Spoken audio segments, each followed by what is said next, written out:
Estoy en mi último año de universidad, estudiando criminología, y una de las clases que tengo que tomar para mi licenciatura es una clase de pasantías.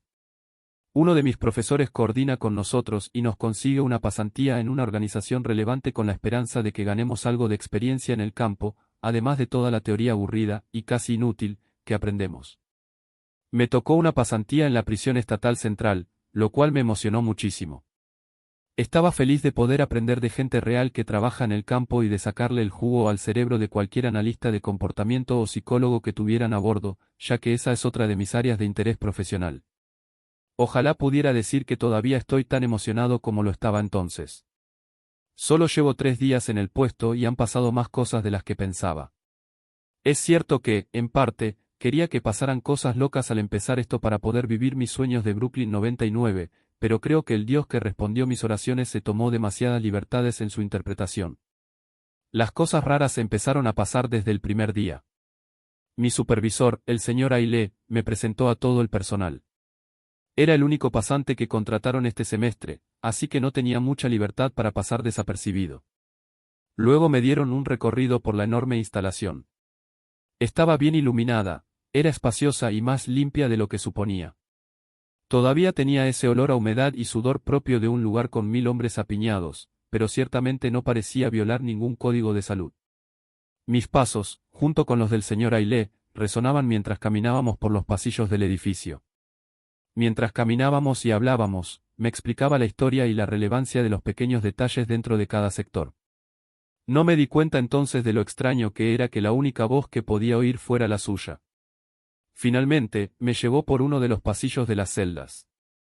La mayoría, si no todas, las celdas estaban llenas de hombres de diferentes edades en grupos de 2. Me llevaron a una celda vacía en medio del largo pasillo. Ailé se tomó su tiempo para abrir la puerta de la celda y mostrarme el interior. Era probablemente un cuadrado de 3 metros por 3 metros con 2 camas en las paredes opuestas y un inodoro en la esquina. Parecía bastante normal para una celda de prisión, pero también estaba sorprendentemente limpia. Supuse que no había habido ningún residente en esa celda específica durante un tiempo. De camino de vuelta por el pasillo de las celdas, no recibí ni una sola mirada en mi dirección de los reclusos, lo cual me pareció un poco raro, pero al final un alivio. Supuse que los guardias simplemente dirigían un barco muy estricto. Como había expresado mi interés en hablar con el profesional de salud mental a bordo, mi supervisor también me la presentó. Era una mujer mayor llamada Diane Kendrick, o doctora Kendrick. Ailé me dejó hablar con ella mientras él se iba a su hora de almuerzo. Me senté en una fea silla con estampado rojo frente a su escritorio y miré a mi alrededor. Apenas había decoración en las paredes, excepto sus diplomas y certificados orgullosamente expuestos detrás de ella. Todo lo demás estaba cubierto de estanterías que albergaban todo tipo de libros de salud mental y autoayuda. Tenía una taza que decía, Keep Calm and Practice CBT, mantén la calma y practica TCC, que sostenía todos sus utensilios de escritura, que parecía sacada directamente del carrito de Etsy de alguien en 2013. También en su escritorio había algunos marcos de fotos con figuras que no podía distinguir de pie juntas en un campo abierto. La habitación estaba llena de un olor floral asfixiante, algo terriblemente apropiado para una mujer de su edad.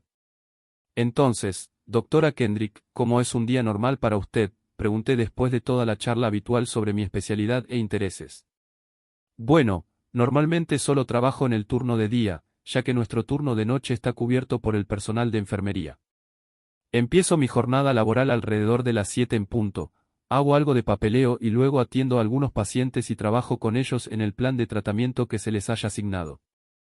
Eso ocupa la mayor parte del día, y luego normalmente me voy a casa alrededor de las 6, dijo, cerrando los ojos y poniéndose un dedo en la barbilla mientras relataba los acontecimientos de un día normal.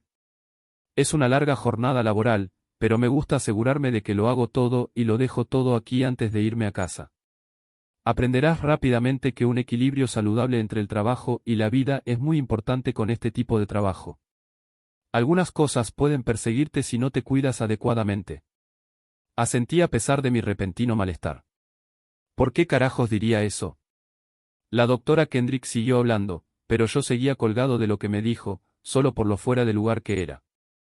Entendía la naturaleza intensa del campo, pero decir que era inquietante hizo que se me revolviera el estómago. Seguí preguntando sobre cualquier información que pudiera compartir conmigo, el tipo de estudios que hizo para llegar a su puesto, su aspecto favorito del trabajo, etc. Finalmente, la conversación se centró en qué tipo de terapias practica y qué cree que funciona mejor, según su experiencia. Tengo creencias algo excéntricas con las que mucha gente de mi campo podría no estar de acuerdo. Simplemente he descubierto que estos métodos funcionan mejor para mis clientes. Me gusta practicar la terapia psicodinámica a través de la hipnosis, dijo la doctora Kendrick. Me quedé un poco confundido por esto, ya que es una práctica bastante anticuada que se utilizaba en la época de Freud y todos esos otros charlatanes. Por otro lado, no veía por qué los demás deberían juzgar si realmente funcionaba para la gente. Creo que es realmente útil si puedo meterme en la mente de mis pacientes sin que haya ningún obstáculo en el camino, añadió, probablemente al ver mi expresión de confusión. El señor Ailé regresó, después de expresar mi gratitud. Me condujeron fuera del despacho de la doctora Kendrick a la cafetería para almorzar. Me daba un poco de reparo la idea de comer con todos los reclusos una vez que salieran de sus celdas, pero para mi incredulidad, era más ordenada que incluso la cafetería de una escuela primaria. Nadie se decía nada mientras les servían la comida, aunque solo se parecía vagamente a comida, y luego se movían en fila india hacia sus asientos aparentemente designados en las filas de mesas. Comían en completo silencio. Nunca había visto nada igual. Los miré a todos, completamente absorto. Pensando que no me hablarían ni se acercarían a mí, elegí cualquier asiento al azar para comer mi comida. Un recluso joven y de aspecto tímido estaba a mi lado. No parecía apto para la prisión, así que me pregunté qué lo había llevado allí, aunque no me atreví a preguntar. Ante el sonido estridente y repetido del golpeando su cuchara de metal contra el plástico, mucho más fuerte de lo necesario para comer la basofia que servían, levanté la vista hacia el hombre con una ligera irritación y luego bajé la vista hacia su plato. En su puré de patatas aguado, había escrito algo que se parecía vagamente a ayuda. Volví a mirarlo y lo encontré ya mirándome con un terror mal disimulado y lágrimas en los ojos. Antes de que pudiera preguntarle nada, se volvió hacia su bandeja y alteró su nota de puré de patatas mientras empezaba a meterse la comida en la boca. Las lágrimas goteaban en su comida, pero no parecía darse cuenta. No sabía qué pensar de este encuentro tan extraño. Pensé que estaba preparado para tratar con criminales potencialmente desordenados o locos, pero no estaba preparado para este tipo de comportamiento. No habían supuesto ninguna amenaza inherente para mí a pesar de ser prisioneros, pero algo aún se removía en el fondo de mi estómago por lo sumisos y ordenados que eran. Tenía que ser alguna broma enfermiza que le estaban gastando al pobre y joven pasante. No quería pensar en cuál sería la alternativa. Por miedo a meterme en problemas por perturbar a los reclusos en mi primer día, recogí mi bandeja y fui a reunirme con el señor Ailé. Escudriñé la sala mientras estaba de pie junto a él durante el resto del almuerzo, y me encontré con los ojos de otro recluso sentado frente a donde yo estaba. Tenía la cabeza rapada con tatuajes donde debería haber tenido pelo. Los tatuajes continuaban por su cara y cuerpo, hasta donde el mono negro que llevaba me permitía ver. Había un brillo extraño en sus ojos. Se abrieron de par en par al verme, inhumanamente de par en par. No creía que alguien pudiera hacer eso sin que se le salieran los ojos de la cuenca. Me sentí increíblemente incómodo al verlo, pero no aparté la mirada. Señaló con los ojos hacia el señor Ailé que estaba a mi lado. La única respuesta que pude dar fue un asentimiento a pesar de no entender lo que estaba tratando de decir. Mantuvo este contacto visual extremo, sin parpadear, durante el resto de su hora de almuerzo, sin detener nunca la continua e insensata acción de meterse comida en la boca. La sangre floreció en sus escleróticas, reemplazando las lágrimas que se habían formado y se habían secado rápidamente.